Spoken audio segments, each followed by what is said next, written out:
Assalamualaikum Sobat Fisika. Pada pertemuan pertama ini kita akan mempelajari tentang perkembangan teori atom. Namun, sebelum kita memasuki materinya, kita harus mengetahui terlebih dahulu kompetensi dasar, yaitu menganalisis karakteristik inti atom, radioaktivitas, pemanfaatan dampak, dan proteksi dalam kehidupan sehari-hari.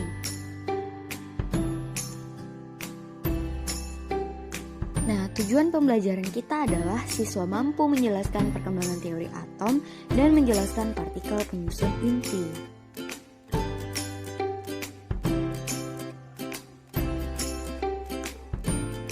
Perkembangan teori atom. Masih ingatkah kamu ketika bom atom menyerang negara Hiroshima dan juga Nagasaki? Nah, muncul pertanyaan, apa itu atom?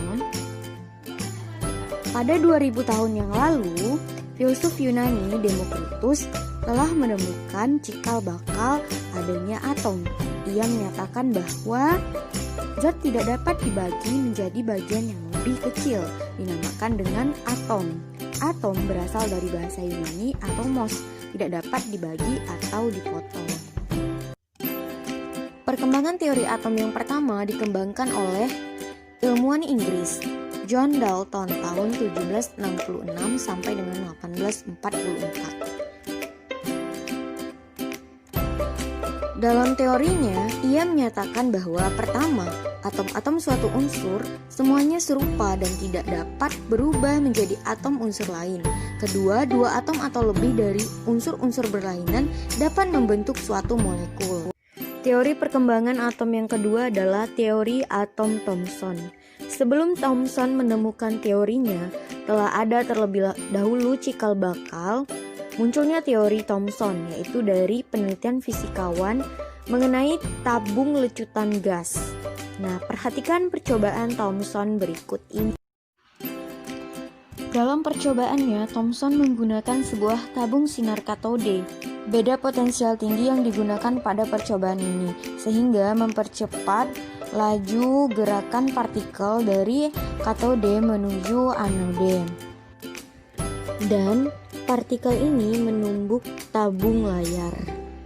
Supaya berkas partikel dengan kecepatan V ini bergerak lurus menuju ke layar, maka di tengah tabung diletakkan keping sejajar dengan kuat medan listrik E berarah ke bawah.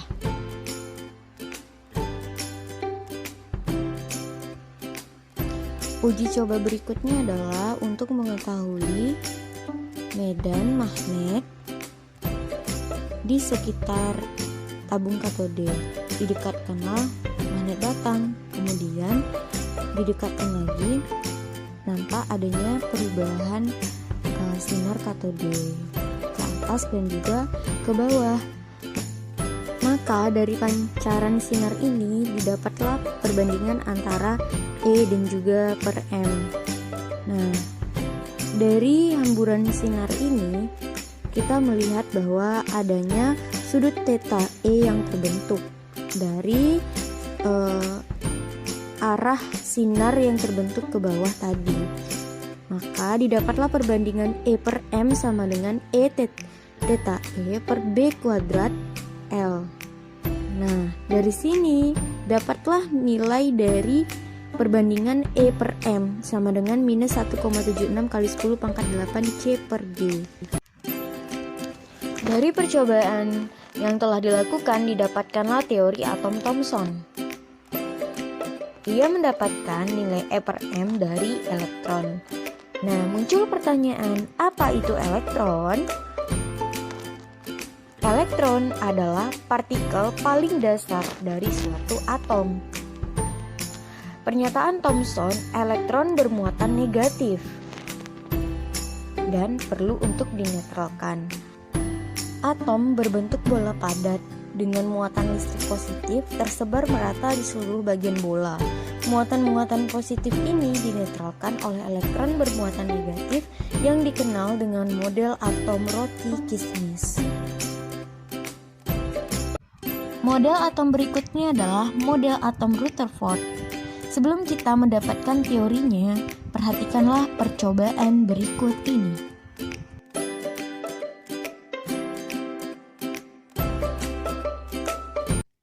Eksperimen Rutherford hamburan sinar alfa. Bahan-bahannya adalah sebagai berikut. Pertama, emitter partikel alfa. Yang kedua adalah gold foil, kemudian layar deteksi dan juga celah. Langkah-langkah eksperimennya adalah sebagai berikut. Nah, pertama, sinar alfa yang berasal dari emitter partikel alfa itu dipancarkan. Kemudian sinar alfa ini dipancarkan menuju celah pertama dan juga menuju celah kedua dan juga melewati layar deteksi dan menumbuk foil emas atau gold foil. Dan setelah menumbuk foil emas, maka yang terjadi adalah sinar alfa ini dipancarkan ke segala arah, hampir ke segala arah layar deteksi. Nah, apakah yang terjadi sehingga sinar alfa bisa terpancarkan ke segala arah? Nah, yang terjadi adalah ternyata elemen yang terdapat pada gold foil itu ada yang tidak bisa ditembus oleh sinar alfa. Sehingga sinar alfa yang tidak bisa menembus, maka dia terpancarkan ke segala arah. Kesimpulan eksperimen hamburan sinar alfa. Sebagian besar partikel alfa menembus lempeng logam tanpa dibelokkan. Peristiwa ini menunjukkan bahwa sebagian besar ruang adalah ruang yang kosong. Yang kedua, sedikit sekali partikel alfa yang dipantulkan kembali. Peristiwa ini menunjukkan bahwa partikel alfa telah menumbuk bagian yang lebih keras, disebut juga dengan inti atom. Hasil eksperimen Rutherford yang berikutnya adalah sebagian kecil partikel alfa dibelokkan.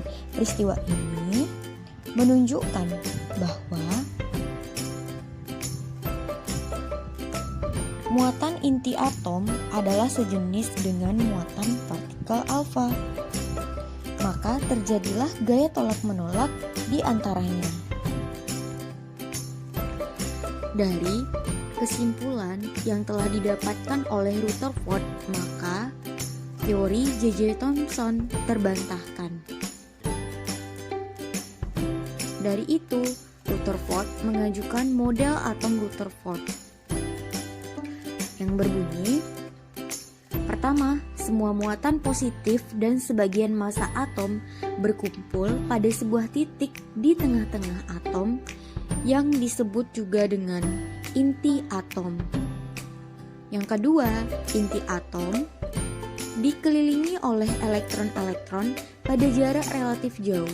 Elektron berputar pada lintasan seperti planet yang mengelilingi matahari, atau disebut juga dengan lintasan tata surya. Pada tahun 1885 sampai dengan 1962, Delbord mengemukakan teori atomnya. Ia menyatakan bahwa atom terdiri atas inti atom bermuatan positif dan elektron bermuatan negatif yang beredar mengelilingi inti atom. Teori atom Bohr yang berikutnya adalah elektron bergerak mengelilingi inti atom pada jarak tertentu, sehingga disebut juga dengan lintasan elektron.